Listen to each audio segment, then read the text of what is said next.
Good morning, everybody. Jim Feist and Hank Goldberg here in Las Vegas. Hank, I know you had a good day again yesterday. It was some very interesting results. The game last night was much more exciting than a lot of people thought because they scored so many more points than everybody believed. And Matt Moore put up some points, which they didn't expect to happen.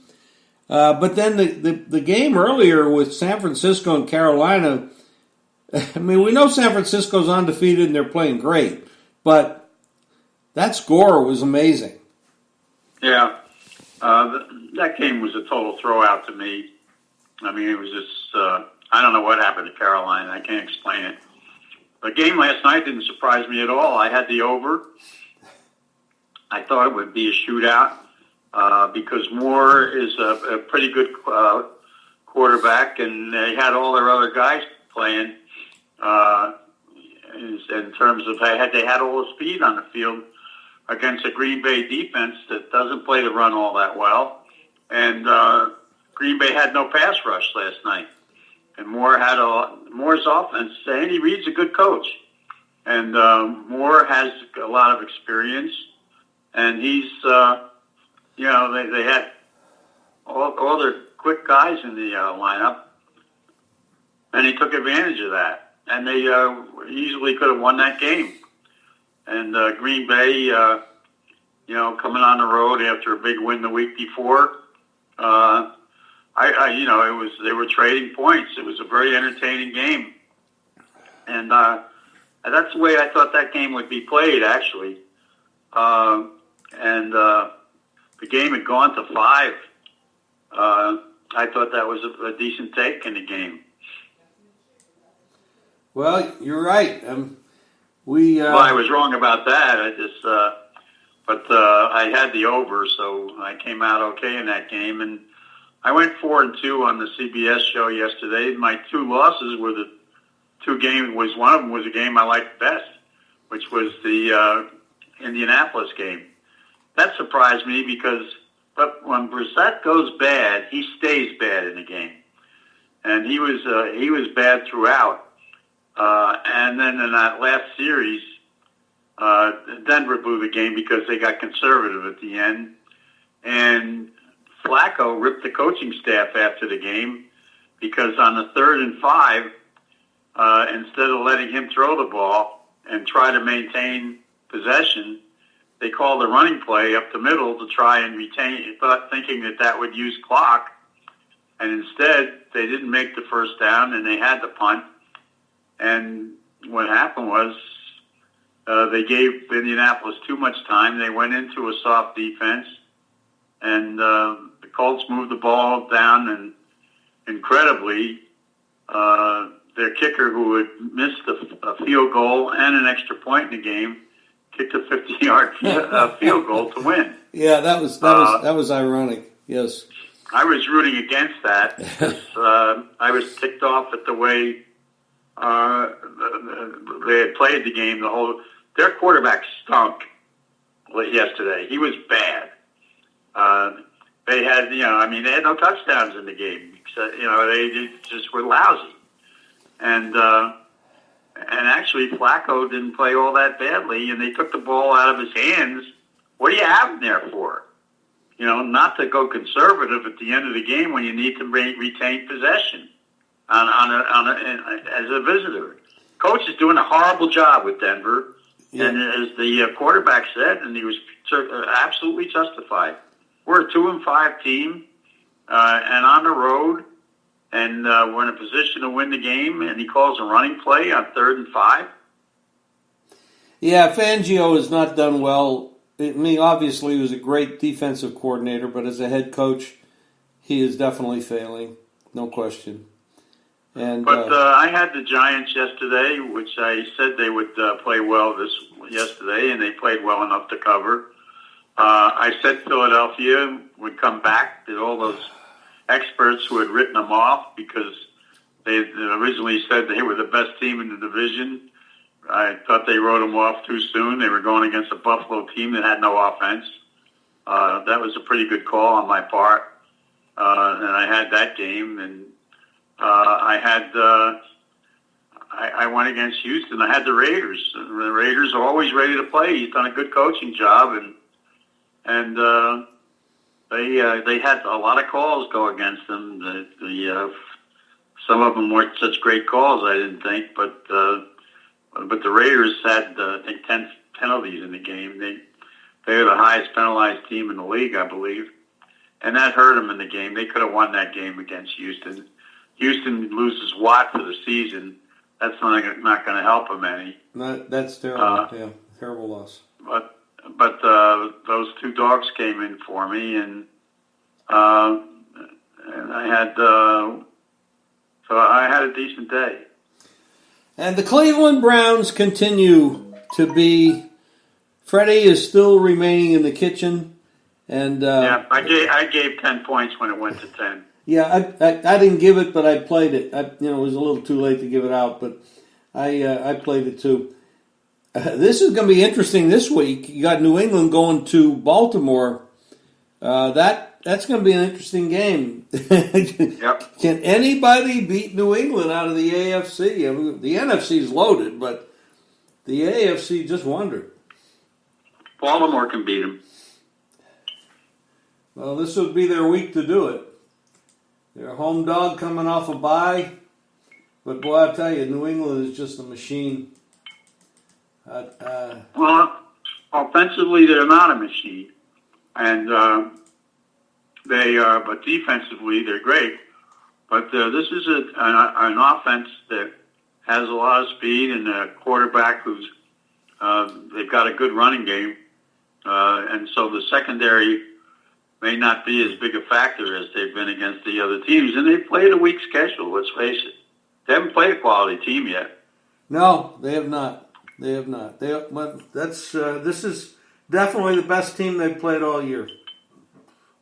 And they opened a 4-point favorite. It's down to 3.5. I'm not surprised.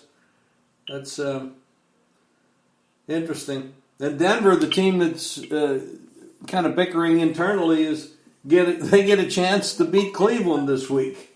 They're at home against Cleveland. Seattle came back from their terrible loss the previous week and beat Atlanta, but they did not cover. The game was a push. Well, I bought a half a point in that game. I gave 7. Yeah, that's a lot of lines were 7.5 and 8. So and in the contest, they were, I think, a 6.5 point favorite. They were. So I didn't play him. I didn't play him in the contest, but people who took him in the contest came out a winner.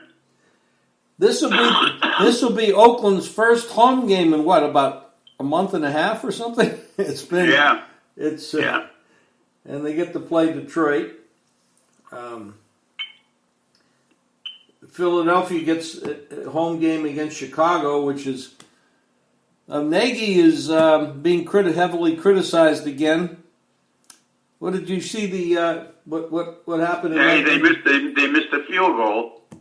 The kicking game is costing him again. They should have won that game. I think he was being criticized for the previous calls to put them in that position rather than going a little bit more aggressively. Buffalo's going to try to bounce back against Washington after their loss. Because what's the any status report on Keenum? Because he did get hurt in the previous game. I don't know. I haven't seen anything yet. He was. I think he's got a concussion, which means he probably won't be able to play this week. Right. And Deshaun Watson. As a matter of fact, I think they've already declared him out. Okay. Houston plays Jacksonville in. It's an early one. It's one of those 6:30 games in the morning for us. They play Jacksonville in London this week. And Watson got kicked in the eye yesterday. And they, like you said, they lost J.J. Watt, which is a big loss. I wonder if there's any long-term effects of that kick in the eye. I know his eye was swollen. It was swollen, but he came back in the game and they won. Yeah, they did. He actually threw the touchdown pass with the bad eye. You wonder if there's going to be any lingering. And San Francisco. Well, no, his eye was swollen, they said, but he came back into the game and played. It didn't keep him out. San Francisco takes on Arizona, who lost to Drew Brees and the Saints. Brees came back and played very well. He was ready. Yeah. He was ready. That's the NFC is loaded with some really good teams. I'll say, I don't think there are any teams as good as New Orleans right now. You don't think San Francisco can play well with them? No. The New Orleans defense is going to be too much for them. Okay. Well, San Francisco goes to Arizona. That's a division game. It's Thursday night. San Francisco is an 8-point favorite at Arizona. That's a division game. Arizona, the young team, young quarterback, young head coach. That's and this team. Well, their defense is not that good, as they showed against. It was their third game, I think, on the road, but still, the Saints exposed their defense for what it is. So, but they're home. I don't know if they're in the same category with San Francisco, though. Oh, they're not, and that's why they're an 8-point home dog. They're a lot of people will play that home dog theory, but I'm not going to be on it. Dallas, by the way, goes to the Giants next Monday night. That's another division game, and they're a 7 or 7.5 point favorite on the road against the Giants. That's a NFC Eastern team, NFC Eastern team battle. That should be interesting. Well, the Giants didn't really play that badly this week. No. Their offense played pretty well, and they were in that game until, but they still came back. Their defense held up and got the ball back for them, so that they had a good enough final series that they were able to come back and score what some might have considered a meaningless touchdown, except those of us who had taken the 6.5 points. Right. Well, it made a big difference. It took the game over also. So that one score just reversed everything in that game. Carolina's going to host Tennessee. Carolina, coming off that unbelievable beatdown yesterday, is going to host Tennessee, who has Tannehill now at quarterback. But I thought, Kyle Allen, who was very impressive going into that game yesterday, was really exposed. He played very badly. I don't think that any quarterback would have been able to stand up under that pass rush. The offensive line for Carolina was exposed. That guy didn't have a chance. I mean, the pass rush was just overwhelming. And, they had no answer for it. First of all, they fell behind so quickly in the game. Secondly, every time he dropped back to pass, either Boza was on him or somebody else. They just didn't have any answers at all for the defense. And it's hard to blame Allen for that because, I don't know of a quarterback or anywhere who, when you play a drop-back game like that, would have been able to stand up under that pressure. And by the way, other quarterbacks have had the same problems against San Francisco. He was sacked 7 times, to just verify what you were saying. He was sacked 7 times in that game yesterday. Yeah, and how many hurries did he have, and how many times was he hit? I imagine a ton. It's not on my stat sheet, the hurries and the hits. But if you're sacked 7 times, you could probably double that for the other stuff. That was incredible. Yards per pass, 2.3 yards per pass. Unbelievable. Well, I mean, it now raises a question: what are you going to do with Cam? Right. And they're going to put him back on a job. They very well might, because if your offensive line is that weak, they may have to put him out there and let him run like he used to. But I don't know if he can do that anymore. Yeah. I mean, he's not been the old Cam Newton for a couple of years now because he got hurt so much. It's going to be a telling number right there. I mean, they are 4-3 on the season, but there's so much talent in that NFC that it's going to even be hard for them to get a wild card. So. Well, they're not going to win the division. No, that's not going to happen. That's not going to happen. But it'd have to be a wild card, and that's even questionable. By the way, talking about that division, the Tampa Bay team was defeated yesterday in the usual way. Winston had 3 turnovers in the game. I think he had 2 interceptions and a fumble, and all were costly. And of course, Tennessee won. Tennessee is now back to 500, and since they made the change at quarterback, it's really worked out for him. Tannehill has played well. You're right, he has. If Houston losing Watt, Indianapolis didn't play very well yesterday. That division is up in the air. It's really hard to know what's going to happen going forward. You would think the Colts would have the edge because they are healthy, but I tell you, that's a tough division to figure out. Somebody has to win it. Both teams won yesterday, despite the fact that they were challenged. So, but Watt. Remember last year, Watt missed the last half of the season as well because he got hurt. So they're used to playing without him. Yeah, they are. Tonight's game, you got the Dolphins at the Steelers. You got a 14-point line in that game, and the weather looks to be 57 degrees and clear with no wind, hardly any wind. So the Dolphins traded away their running back this morning, and so they don't have anybody. They had one decent guy who was their running back, and now he's gone. Where did he go, Hank? I'm trying to remember.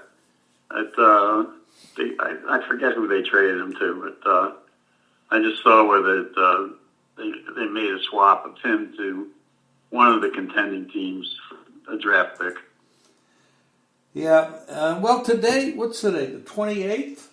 The deadline for trades is the 31st. There'll be some more moves. I think tomorrow is the trade deadline. Oh, is it? I thought it was the 31st, but I could be wrong. I'm surprised that Cincinnati doesn't make some moves. They're not going anywhere. They're not winning anything. They got some players that other teams would like to have. Well, the wide receiver is supposedly a guy that everybody's looking for, Green. Yeah. And I think the Saints have been trying to get him in a trade. And people have been after one of the 2 backup quarterbacks for the Niners, Beathard and I can't remember the other. Mullins, is it? Yeah. Yeah. Well, a lot of people have been inquiring about both of them, actually. And they might move one of those. It makes sense to move one of them, and get something for it. But I'm not sure that they will. It's going to be interesting.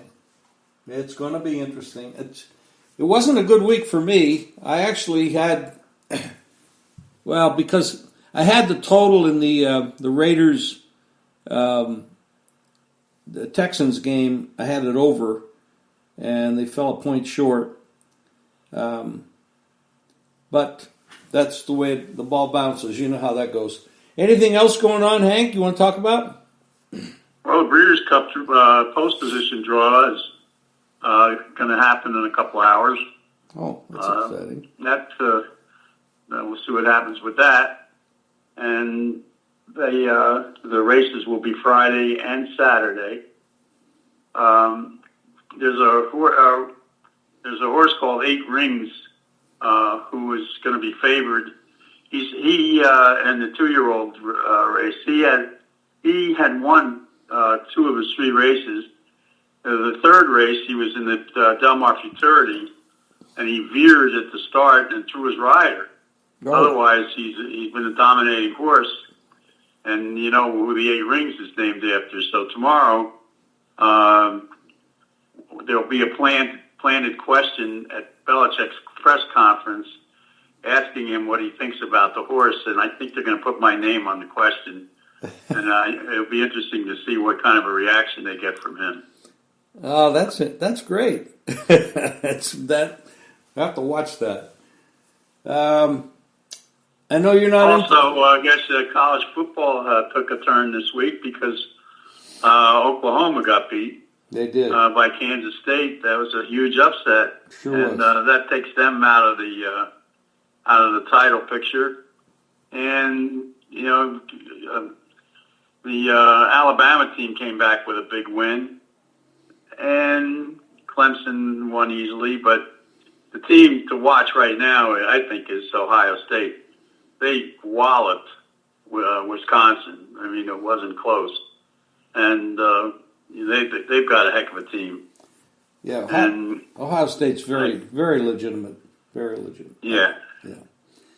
Who would you, if you don't mind? No, by the way, LSU had a tough time with Auburn. That was a good game. That was a very good game. Who would you put in the Final Four if you had to do it right now? I put Ohio State and Alabama and probably Clemson and I'm not sure who I would use for 4. Well, LSU. That would make sense. I mean, Auburn's out, Oklahoma's out. Yeah, I would say it would have to be LSU. Yeah, at this point, unless there's some mistake, some upsets going forward. Well, LSU is going to play Alabama, aren't they? Yes, that will be what you call a marquee matchup right there. That's going to be amazing. Yeah, that's going to be incredible. Well, okay, Hank. Have a good couple of days. I know you got a lot of shows to do, probably a bunch of interviews. We'll talk to you again on Wednesday. Thank you. Okay. All right, Jim. Have a good day. You too, Hank. Bye-bye. Everybody go to jimfeist.com for Hank's plays and mine, and sign up for a free play each and every day. That's jimfeist.com. Thank you.